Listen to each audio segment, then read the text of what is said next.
The darkness was all-consuming, a vast and oppressive void. I was no longer aware of my body, nor of the ambulance or the frantic paramedics. For a moment, there was silence, an eerie, heavy stillness. Then, out of the blackness, a faint light appeared, distant and barely perceptible. It grew brighter and closer with every passing moment, drawing me toward it with an inexplicable force.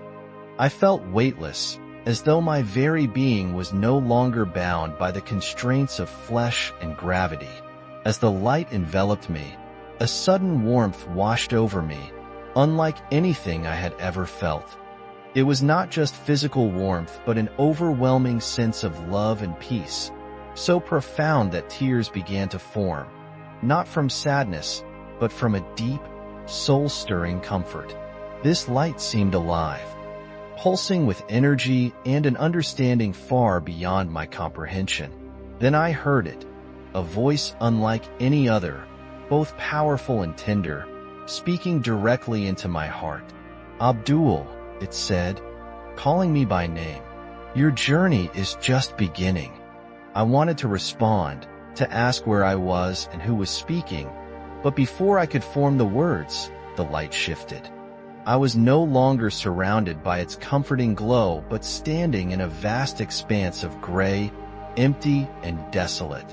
The air felt heavy, thick with an invisible weight that pressed down on me. The warmth was gone, replaced by a coldness that seeped into my very essence. In the distance, I saw shadows moving, figures writhing and twisting as though in agony. A dreadful sound reached my ears, a chorus of wails and screams, mingled with guttural cries that made my heart race. Instinctively, I wanted to turn away, but an unseen force compelled me forward. As I moved closer, the shadows became clearer. They were people, countless souls trapped in torment. Their faces were contorted in anguish, their eyes pleading for help that would never come. Fire and darkness intermingled around them, creating a nightmarish scene that seemed to stretch endlessly. My breath caught in my throat as I realized where I was. This was hell, a place I had never thought I would see, a reality I had dismissed as distant and abstract. I tried to step back, to retreat from the horror before me, but my feet remained planted. And then, among the countless faces, I saw one I recognized. My heart sank as I realized who it was.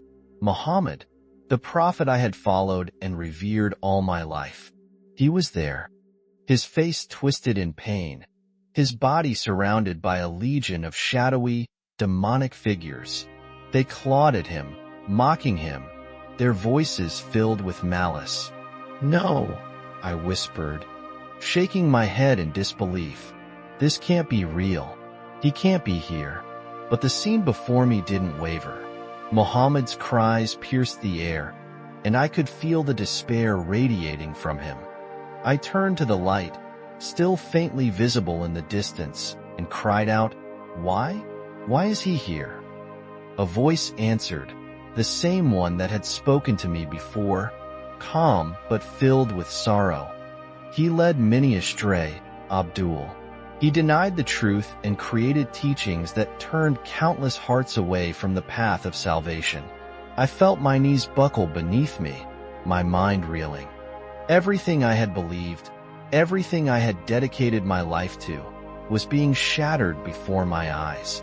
My faith, my prayers, my deeds, they were all based on teachings that had led me here, to this moment of reckoning. The voice spoke again, gentler now, as though sensing my despair. "Abdul, the emptiness you have felt all your life, the longing that nothing could satisfy, it was your soul crying out for the truth. And now, you will see." The scene shifted once more, the darkness melting away into light. I was now standing in a place of indescribable beauty, colors more vivid than anything on earth surrounded me, and a sense of peace filled the air. In the distance, I saw a figure approaching, radiant and glowing with a light that seemed to emanate from within. As he drew closer, I felt my heart race, not with fear, but with awe. "Abdul," he said, his voice filled with a love so profound it brought me to my knees. "I am Jesus Christ, the Son of the living God. I have known you and loved you from the beginning of time. You have sought the truth, and now it is revealed to you." Tears streamed down my face as I looked at him. "But I was a Muslim," I stammered. "I thought I was following the right path." Jesus knelt beside me, his gaze filled with compassion. "You were seeking me even when you didn't know it. All your prayers, your devotion, they were a search for the love and truth that only I can offer. I am the way, the truth, and the life. No one comes to the Father except through me."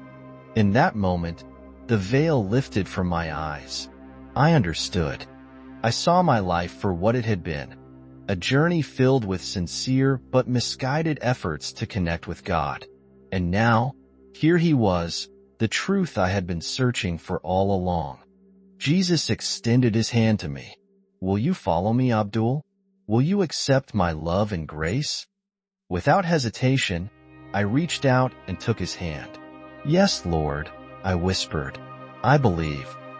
The warmth and light that flowed through me in that instant were indescribable. It was as though every wound, every doubt, every piece of emptiness within me was being healed and filled with his love. Jesus stood and pointed behind me. "There is more for you to see." I turned and saw a vision of a church, a magnificent structure filled with icons, incense, and worshipers chanting hymns. It was a scene of reverence and beauty, unlike anything I had ever experienced in my life as a Muslim. "This is my church," Jesus said. "The Orthodox faith has preserved the fullness of my teachings and the path to salvation. I am calling you to this faith, Abdul." As I gazed at the vision, my heart swelled with longing. I knew this was where I belonged, where my soul would finally find its home. But then, I felt a pull, a sensation of being drawn away. I turned back to Jesus, panic rising in my chest. "I don't want to leave," I said. He placed a hand on my shoulder. "Your time here is not yet over. There are many who need to hear the truth you have been shown. Go and share what you have seen. I will be with you always." With those words, the vision faded, and I felt myself falling. The light grew dimmer, the warmth fading, until I was back in the darkness. Then, with a gasp, I opened my eyes. I was in a hospital bed, surrounded by beeping monitors and worried faces. Fatima was there, her eyes red from crying. "Abdul," she whispered, her voice trembling. "You're awake?" I wanted to tell her everything, to explain the truth I had seen and the love I had found. But I knew it wouldn't be easy. My journey was just beginning. In the days that followed, I began to share my story, facing skepticism, rejection, and even hostility.